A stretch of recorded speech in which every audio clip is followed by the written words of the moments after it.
नासिर साहब, आपसे जानना चाहते हैं और समझना चाहते हैं कि ये किस तरीके का सरलीकरण है। ये कैसा आपने आसान किया टैक्सेशन। मुझे इसमें आसान कुछ नहीं दिखाई दे रहा।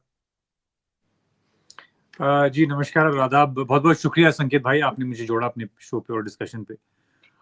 मैं आपकी लाइन से बिल्कुल सहमत हूँ। मेरे ख्याल से कोई सिंप्लीफाई नहीं किया, बल्कि हमारा ये मानना है, और जो पर्सनल फाइनेंशियल फील्ड में हम लोग भी डिस्कस कर भी रहे थे सुबह से, कि ये सिंप्लीफाइड की जगह एक रिग्रेसिव टैक्सेशन कर रहे हैं और कॉम्प्लिकेट कर रहे हैं।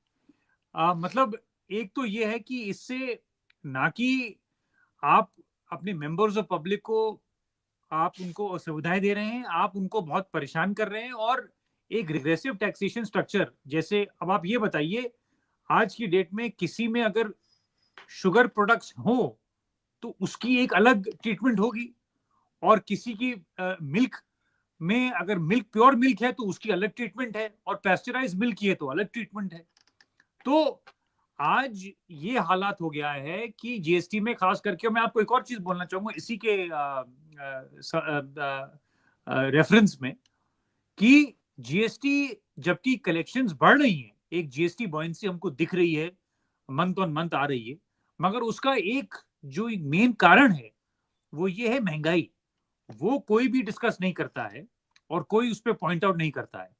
वो ये है कि टैक्स बॉयंसी, एक तरफ सरकार कहती है कि भाई हमने अगर सिंप्लीफाई कर दिया तो देखिए जीएसटी कलेक्शंस बढ़ रही हैं, मगर इसका एक मेन कारण है इन्फ्लेशन, जो महंगाई, जिसके कारण अगर आपकी कलेक्शंस उसके कारण बढ़ रही है तो इसका ये मतलब नहीं है कि आप इसको और कॉम्प्लिकेट कर दें, इसको और रिग्रेसिव कर दें। तो मेरा तो पॉइंट ये है।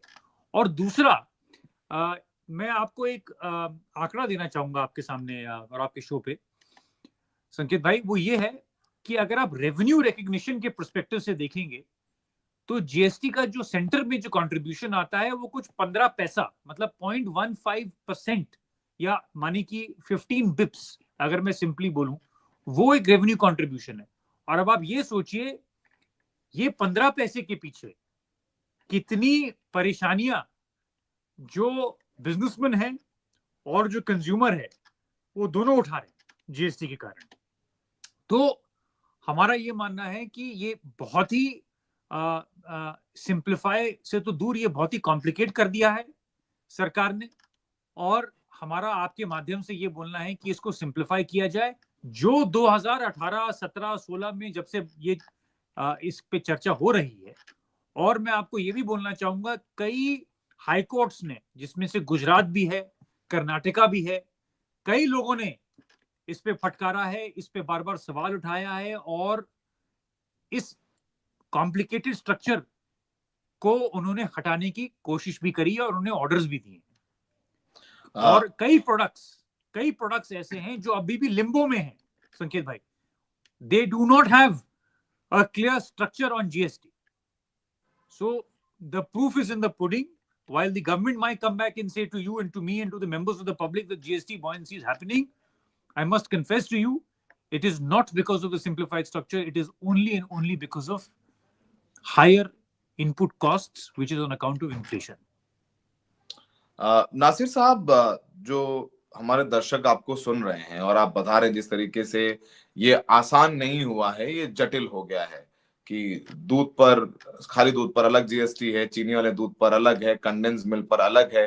गुजरात हाई कोर्ट ने रोटी वर्सेस पराठा वाली बात पर काफी फटकार लगाया था। केरला हाई कोर्ट ने मालाबारी पराठा पर 18% जीएसटी था। आप बहुत सारे लोगों से डील करते हैं, पर्सनल लेवल पर डील करते हैं। जैसे अभी हमने दिखाया कि अन्नपूर्णा के मालिक साहब ने बोल दिया था निर्मला सीतारमण से कि बंद पर अलग जीएसटी है, मक्खन पर अलग है, और बंद मक्खन साथ लगा दो तो 18% जीएसटी। उनसे माफी मंगवाया गया। लोग क्या डर रहे हैं खुलकर बोलने में इस बारे में? जिस तरीके का ट्रीटमेंट हम देखते हैं कि सरकार को थोड़ा सा बुरा लग जाए तो बिजनेसमैन खासकर बहुत घबराता है कि हमारे बिजनेस पर असर पड़ जाएगा। बहुत दबी जुबान में, जैसे लोग तो काफी लिख रहे हैं, जैसे आप और हमारे जैसे लोग जो इंडिपेंडेंट तौर पर काम करते हैं वो काफी लिख पढ़ बोल रहे हैं, लेकिन बड़े लोग नहीं है। मैंने देखा कि मोहनदास पाई का जरूर बयान है, उन्होंने इसको टैक्स टेररिज्म बोला है, पर वो रिटायर हो गए हैं। जो करंट सिस्टम में लोग हैं, जो जिनके ऊपर सबसे ज्यादा इम्पैक्ट है, वो खुलकर नहीं बोलते हैं। उसकी क्या वजह लगती है आपको? देखिए, दो तीन कारण हैं सौरभ भाई। सबसे पहली चीज तो मैं ये बोलना चाहूंगा, जो मेंबर्स ऑफ पब्लिक हैं वो अब विक्टिम्स हो गए हैं बैड पॉलिसी के। तो एक लगातार हर साल मंथ ऑन मंथ कुछ ना कुछ रिग्रेसिव चेंजेस होती हैं और जिसके कारण लोग परेशान हो गए। तो एक तरीके से एक वर्ग ये भी है जो कहता है अगर हम बोलेंगे भी तो किसको बोलेंगे, अगर बोलने का कुछ फायदा भी नहीं है तो क्या बोलें। तो एक तो पॉइंट ये है। दूसरा हमारा ये मानना है कि जिस हिसाब से एजेंसीज का इस्तेमाल किया जाता है, और हमारा इंडिपेंडेंट व्यू है, ये मेरी कंपनी का व्यू नहीं है, ये मेरा पर्सनल ओपिनियन है, जिस तरीके से अथॉरिटीज का इस्तेमाल किया जाता है। अब जैसे कि हमारे कई निवेशक हैं हमारे साथ जो कहते हैं कि भाई मैं बिजनेसमैन हूं, मगर आप ये सोचिए अगर मैंने इनपुट लेने की कोशिश करी और अगर किसी ने अपनी जीएसटी फाइलिंग नहीं करी तो उसमें मेरी क्या गलती है, और मैं क्या कर सकता हूं अगर वो दूसरा ही टाइम पे नहीं फाइल कर रहा है।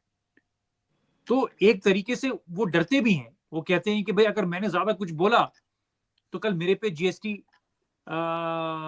इश्यूज के दायरे में मुझे डाला जा सकता है।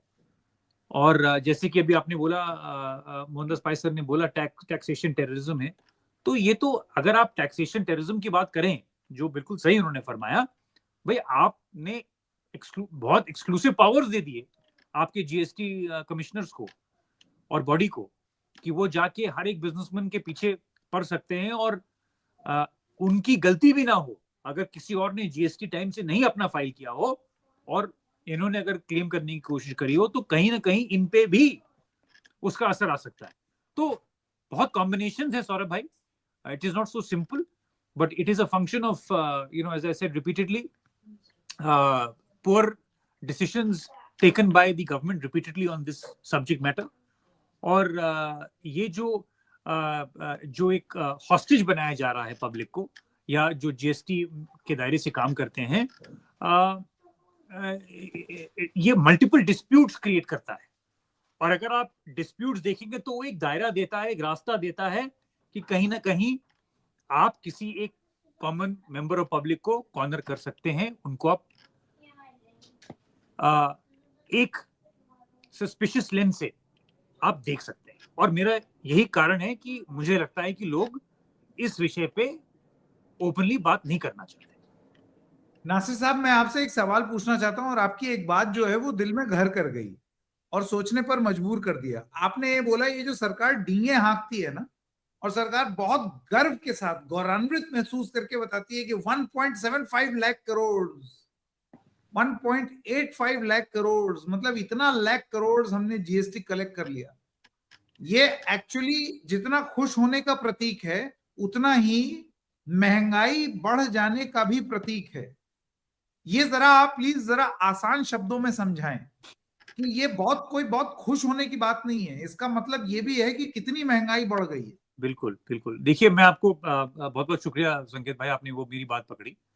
देखिए, हमारा ये मानना है कि अगर आप कुछ मैन्युफैक्चरिंग करते हैं या कुछ प्रोड्यूस करते हैं तो उसकी एक इनपुट कॉस्ट होती है, जो मैं आपके दर्शकों को बताना चाहूंगा। अब जैसे आपने कुछ प्रोडक्ट्स पे जीएसटी लगाए हैं और उसकी अगर इनपुट कॉस्ट भी बढ़ती है तो जाहिर बात है जो इनपुट कॉस्ट है उस पर भी जीएसटी अट्रैक्ट हो रहा है। और जब वो अट्रैक्ट होता है तो कहीं ना कहीं वो कंज्यूमर पे, जैसे अगर आपने कोई चीज 5 रुपए की ली और उस पर आपने इनपुट कॉस्ट दिया उसको बनाने के लिए, और वो 5 से रुपए उसकी कॉस्ट प्राइस हो गई 7 रुपए। एक मैं एग्जाम्पल के तौर से आपको बता रहा हूं। अब यही चीज 7 रुपए की कॉस्ट प्राइस हो गई जो एक मैन्युफैक्चरर को पड़ी, और वही चीज जाके वो मार्केट में बेचता है अपने ग्राहकों को। तो जाहिर बात है संकेत जी, सौरभ भाई, वो एक 7 रुपए की कॉस्ट प्राइस पे उस पर अपना मार्जिन रखेगा, सेलिंग प्राइस रखेंगे, selling price minus cost price is profit. तो जब उन्होंने अपना 7 रुपए की कॉस्ट प्राइस जब उन्होंने 8 रुपए की बेची तो 1 रुपए का मुनाफा हुआ उसको।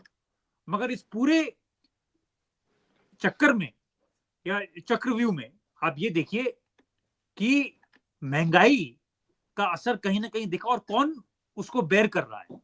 वो महंगाई जो एक चीज आपको पहले 5 रुपए की बन रही थी, और अगर जीएसटी उस पर इनपुट कॉस्ट कम लगती तो वो 6 रुपए की होती, ना कि 7 रुपए की कॉस्ट प्राइस होती। और आज वो ₹7 की जगह ₹9 पे इसलिए आई क्योंकि उसको जो मैन्युफैक्चरर है उसको अपना प्रॉफिट रखना है, नहीं तो वो क्यों बिजनेस में रहेगा। तो एक सवाल ये है, और इसीलिए जब मैं आपसे कह रहा हूं कि जीएसटी कलेक्शन या बॉयंसी दिख रही है बार बार, तो देखिए ये कोई खराब चीज नहीं है, मगर एक महंगाई दिखाती है आपको कि जो मेंबर ऑफ पब्लिक है, इन्फ्लेशन है, आज वो कितने चरम पे है, और उसको नजरअंदाज आपको करना होगा, आपको देखना होगा। ये आपकी जिम्मेदारी बनती है, मीडिया की बनती है, हम जैसे लोगों की बनती है, गवर्नमेंट की बनती है कि इसको हम लोग बार बार उछालें और इस मुद्दे पे डिस्कशन करें, क्योंकि आज आम आदमी परेशान है महंगाई पे। मैं आपको दूसरा एग्जांपल देता हूं जीएसटी के दायरे में, क्योंकि आप इन्फ्लेशन की बात कर रहे हो, मैं महंगाई की मैं बात करना चाहूंगा। अगर आप फूड प्राइस इन्फ्लेशन की बात करें संकेत भाई, फूड प्राइस इन्फ्लेशन में 3 टॉप चीजें होती हैं, और इंसिडेंटली उसका नाम 3 टॉप है, और टॉप का मतलब होता है टोमेटो, अनियन एंड पोटैटोज। तो टॉप कैटेगरी में मतलब टोमेटो, अनियन और पोटैटोज। जे इनसे एक वक्त था नासिर साहब, सरकारें हिल जाती थी और गिर जाती थी। बिल्कुल, बड़ा बढ़िया बोला। है, और आप इसको, मैं आपके दर्शकों को बोलना चाहूंगा कि आप एक एनालिसिस करिए। मेरे पास एक बहुत अच्छी एनालिसिस है, काश मैं आपको ग्राफ दिखा पाता कि टॉप कैटेगरी में अगर आप कंज्यूमर प्राइस इन्फ्लेशन को देखें तो ये कम से कम 6 से 7% कंट्रीब्यूट करता है महंगाई पे, खाने के महंगाई के बास्केट पे। क्योंकि जैसे आपने सही फरमाया, आलू, प्याज और टमाटर जो है, यही एक मेन इंग्रेडिएंट होता है एक अच्छे दाल बनाने के लिए, यही एक मेन इंग्रेडिएंट होता है सब्जी बनाने के लिए, यही एक मेन इंग्रेडिएंट होता है दाल बनाने के लिए। तो मेरा पॉइंट आपसे ये है कि एक ये भी बहुत जरूरी एक फैक्टर है जिसके कारण हो सकता है जीएसटी आपको बार बार दिख रही हो कि हर साल बढ़ी जा रही है, हर महीने बढ़ी जा रही है, हर क्वार्टर बढ़ी जा रही है, मगर उसका एक बहुत इंपॉर्टेंट फैक्टर इन्फ्लेशन है।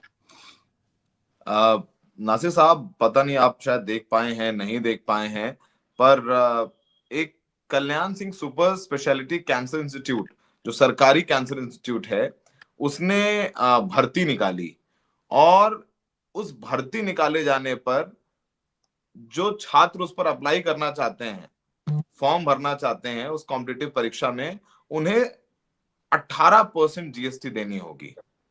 उसमें लिखा हुआ है कि फॉर्म जो है वो 1000 रुपए का है और उस पर जीएसटी लगेगी 180, यानी 1180 का फॉर्म पड़ेगा। यानी बेरोजगारों को अगर नौकरी चाहिए और उन्हें फॉर्म भरना है तो उस पर 18% जीएसटी।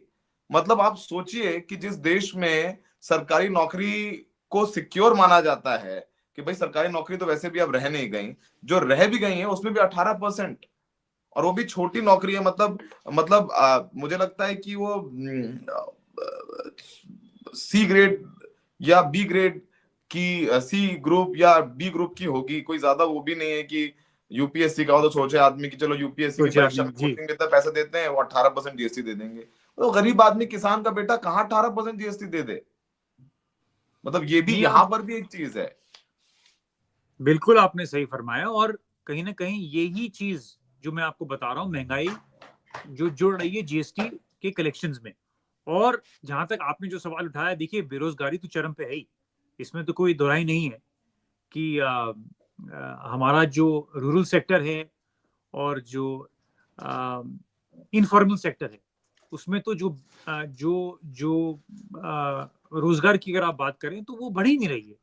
वो तो एक, मेरे ख्याल से एक बॉयंसी मेंटेन कर रही है कि नौकरियां हम लोग पैदा नहीं कर पा रहे हैं, और उसके ऊपर से अगर आप ये चार्ज करें, जीएसटी उस पर जोड़ दें, तो देखिए हमारा ये मानना है कि इन सब का एक हल निकल सकता है। और अगर आप मेरा ये इंडिपेंडेंट व्यू फिर है सौरभ भाई और संकेत भाई, कि अगर हम टैक्स रैशनलाइजेशन की बात करें और सिंप्लीफिकेशन की बात करें, मैं आपको एक और आंकड़ा देना चाहूंगा, और एक आंकड़ा ये है कि हमारे income tax return versus income tax file, सरकार बार बार कहती है इतने लोगों ने आईटीआर भरा, मेरा सवाल सरकार से ये है, और मेरा सवाल, और this is more intellectual Saurabh and संकेत, मेरा सवाल ये है सरकार से कि आप ये बताइए, इनकम टैक्स फाइल की ना बताइए नंबर, आप इनकम टैक्स जिन्होंने पे किया है आप उसको जिक्र करिए, आप उसके बारे में बताइए। और मैं ये इसलिए कह रहा हूं क्योंकि जो इनकम टैक्स फाइल्ड है वो तो कई लोग हैं, मगर जो इनकम टैक्स पे करते हैं मेरे ख्याल से वो 1% भी नहीं होंगे 150 करोड़ की आबादी में। तो कहीं ना कहीं अगर सरकार को ये लग रहा है सौरभ भाई और संकेत भाई कि हमें जीएसटी का ही एक तरीका है कि हम अपने कलेक्शन को बढ़ाएं, रेवेन्यू कलेक्शन को बढ़ाएं, और मैंने एक और आपके सामने आंकड़ा रखा, मैंने आंकड़ा ये रखा कि 15 पैसे मतलब 1.15% का रेवेन्यू कंट्रीब्यूशन आता है सेंटर को जीएसटी से। तो आप क्यों नहीं अपना जीएसटी को रैशनलाइज करके, सिंप्लीफाई करके, आप अपना जो डायरेक्ट टैक्सेस हैं उसमें थोड़ी सी आप बेहतरी लाएं, आप इंसेंटिवाइज करें लोगों को आगे पे करने के लिए टैक्स। आप कोई ऐसी पॉलिसीज लाएं जहां पे आप बोलें कि अगर आपको एक टैक्स सर्टिफिकेट मिलता है, आप पे करते हैं, तो आपको कुछ पब्लिक सर्विसेज में कुछ आपको बेनिफिट मिलेगा, आपको कुछ सुविधाएं मिलेंगी, जिसके कारण लोग और आए और टैक्स जमा करें। तो कहीं ना कहीं अगर सरकार एक व्हाइट पेपर निकालती है इस पे सजेशंस के लिए, तो मुझे पूरा विश्वास है कि हमारे देश में इतने लोग हैं जो अच्छे सजेशन दे सकते हैं आपके माध्यम से। मेरा आखिरी सवाल नासिर साहब, और ये है शायद उस चीज से जुड़ा हुआ, जब कैरेमलाइज्ड पॉपकॉर्न और सॉल्टेड पॉपकॉर्न और ईवी की सेल पर जीएसटी और सेकंड हैंड जीएसटी, ये सारी चीजें जो हैं वो बात होती हैं। मैं यहाँ पर सिर्फ एक सवाल आपसे पूछना चाहता हूं, और वो सवाल ये है, छोटा सा सवाल, वो ये है कि जब ये सारे फैसले लिए जाते हैं, उन फैसलों को स्वीकृति कैसे मिलती है? और वो इस तरीके से मिलती है क्योंकि हर बार आप देखिए सरकार की तरफ से ये कहता है कि तो हमने मिल करके फैसला लिया, जिसमें सारे राज्य थे, सब लोगों ने मिल करके फैसला लिया। लेकिन फिर आप देखते हैं विपक्ष की बहुत सारी सरकारें और तर्क कभी कभार वो ये कहता है कि ये फैसला तो बड़ा अजीब सा लग रहा है, लेकिन वो ब्रूट मेजॉरिटी से वो फैसला लागू हो जाता है। केंद्र सरकार को 1/3 उसमें वेटेज है, और उसके बाद जो सरकारें हैं उनको 2/3 वेटेज है, 30 में से 20 सरकारें आपकी। तो यानी कि हर बार एक स्थिति ऐसी होगी कि आप जो तय कर लें वो संख्या बल पर आप पास भी कर ले जाएंगे, फिर चाहे वो पॉपकॉर्न हो, चाहे वो रोटी हो, पराठा हो, या फिर बन हो, बटर हो, मक्खन हो, कुछ भी। अब ये मैं आपसे जानना चाहता हूं कि ये तर्क संगत है? देखिए संकेत जी देखिए संकेत भाई, चक्कर ये है कि जैसे आपने सही फरमाया कि 1/3 तो सेंटर का है, बाकी तो जीएसटी काउंसिल स्टेट्स के बने हैं हर जगह, और वो अपनी राय मशवरा देते हैं। मगर मुझे कहीं ना कहीं ये भी लगता है कि वो राय मशवरा सेंटर से प्रभावित होके आता है, और हो सकता है कि इसका यही एक कारण हो कि ये बहुत जल्दी पास भी हो जाता है, और उस पर कोई जीएसटी काउंसिल की जो स्थापना हुई थी कि वो कितना इस पे डिबेट करते हैं और नहीं करते, और वो एक दूसरी बात है। मगर मुझे पूरा विश्वास है कि अगर हम लोग ये डिस्कशन और डायलॉग करते रहें संकेत भाई, तो कहीं ना कहीं ये आवाज काउंसिल को पहुंचेगी, जीएसटी काउंसिल को पहुंचेगी। और मैं आपको और आपकी टीम को बहुत आपका शुक्रिया अदा करना चाहूंगा कि आप बार बार ये मुद्दे उठाते हैं, जिसमें कम से कम जनता के लिए कुछ राहत तो दिखे, कोई तो बोले। और मैं इस लड़ाई में आपके साथ खड़ा हूं, कंधे से कंधे मिलाकर, और मुझे पूरा विश्वास है आपके साथ, सौरभ भाई के साथ। नासिर साहब और नासिर साहब, ये सरलीकरण की तरफ एक कदम था, ये लड़ाई तो थी ही नहीं। नहीं नासिर साहब, मैं तो बस है जो नासिर साहब लेकर के उतरे हैं मैदान में। नासिर साहब बस ये बोल रहे हैं जैसे हम लोग बोल रहे हैं ना गब्बर सिंह टैक्स को लेकर के, अभी आपके बच्चे थोड़ा सा हल्ला गुल्ला कर रहे थे तो आप इनको डांट दिया, तो आप गब्बर सिंह मत बनिए, कोई दिक्कत नहीं है, फ्री फ्लोइंग सब्जेक्ट है और हमारे दर्शक बहुत हमारे साथ मोहब्बत करते हैं, तो बच्चों की आवाज आ भी गए तो कोई दिक्कत नहीं है, डांटिए मत बच्चों को। थैंक यू सो मच, बहुत बहुत शुक्रिया आपका। और नासिर साहब, thank you thank you Saurabh. So much. आपने सारी चीजों को पर्सपेक्टिव में रखा, और पर्सपेक्टिव में रखना बहुत जरूरी है। जब आज से साल भर पहले द रेड माइक की स्थापना हुई थी, तो बात सिर्फ और सिर्फ एक बहुत ही सरल मुद्दे पर हम लोग साथ आए थे, बात जो सही हो, लोकप्रिय नहीं। सही बात। ये बात हम वी डोंट केयर ये लोकप्रिय है या नहीं, लेकिन जो हो रहा है जीएसटी काउंसिल की मीटिंग में वो सही नहीं है, वो तर्क संगत नहीं है। आज नासिर साहब ने भी उस बात पर अटेस्ट कर दिया और वो चीज समझ में अब आ रही है। ये सही नहीं है, प्रायोरिटी सही नहीं है। आप हेल्थ इंश्योरेंस पर तो फैसला टाल रहे हैं, आपको पॉपकॉर्न किस तरीके का हो उसमें बड़ी रुचि है। तो ये तो देश की प्रायोरिटीज नहीं हो सकती। किस तरीके से फैसला लिया जा रहा है ये सही नहीं है, शायद सोचने की जरूरत है।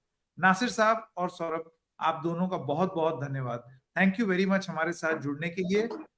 फिर मिलेंगे किसी और मुद्दे के साथ, तब तक के लिए